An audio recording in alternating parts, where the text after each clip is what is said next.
All right, Coach. So obviously your team went 8-3 last year. You were 6-1 in the region. Went out in the second round to Johns Creek, 31-27. How do you guys build upon that this year and make it further in the playoffs? Well, we made a lot of changes in our program from top to bottom. We just kind of felt like it didn't run its course, and so hopefully this year results in a deeper playoff run and a lot better football play. We didn't play bad football last year, but we didn't finish like we thought we could, and so that was kind of a wake-up call for us. Got a tough schedule, yes, sir. So we're going to have to navigate that first. Yes, sir. And what were some of those changes, you don't mind me asking? We changed our weight program, which was a great weight program, but you can't just sit back and say things are good enough. We changed, put in a point system for accountability and many things like that, and it's a lot of that stuff has paid off so far, and what we think is some character and some things like that. But also, we're going to see how it pays off when we hit the field against some really good teams, starting with Creekside. And then Reece Fountain, he had 2,000 yards passing. What improvements have you seen from him this past season?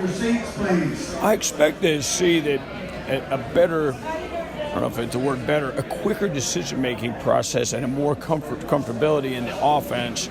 That was his first year with that coordinator. And so, especially as a sophomore and against some of the teams, I mean, it's a little tough as a sophomore. It's Collins Hill running a new offense, yes, sir. One of the best teams in the nation. So I think those things have, and the rush that he sees every day in practice are going to help him to slow the game down in his mind on Friday nights. Yes, sir. And then Bryson Hill, you lost him last year. He was a senior running back, 1,000-yard rusher, 18 touchdowns. How do you plan to replace that production this season? Great all-around player. Had one of the best football games I've ever seen against Carrollton last year. I think he blocked a punt, intercepted, ran a kickoff back, scored 4 times, ran 200 yards. So to replace that, I think you're going to have to do that a little bit by committee and see what happens. We got some good running backs coming back, and we have some really good receivers.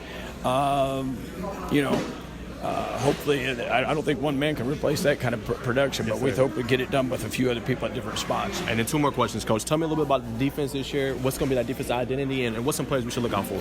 I think there's some good people up front and some people that people don't know about yet. Obviously, Stephon Green's one. In the next level, Alto Moore playing Mike backer is going to be another one that people are going to know about. I think there's some depth there at linebacker. Our identity has always been running the ball. I think we've always been a physical football team, and I think people realize that. So I think we're going to have some team speed and some team power on defense. So, and then a final question, Coach. How are you preparing your team for this upcoming matchup in the Corky Kell Classic against Creekside? Well, one of the things is that it's fairly early. I mean, it's midway through August when the game comes. So, you try to get into good scrimmage. And, one of the things you don't want to do is you don't want to go into with too big of a game plan because it's so early. You want to try to execute and get through it. Who knows what the weather may be. So you're always got to take many factors into that. What's the weather going to be like? How's it going to be under the lights? First time, blah, blah, blah. Yes, sir. But it's a lot to take on. So we've been working on all those type of things. Signal calling from the sidelines for the first time. You know what I mean? Yes, so sir. we just don't want to make as few mistakes as we possibly can.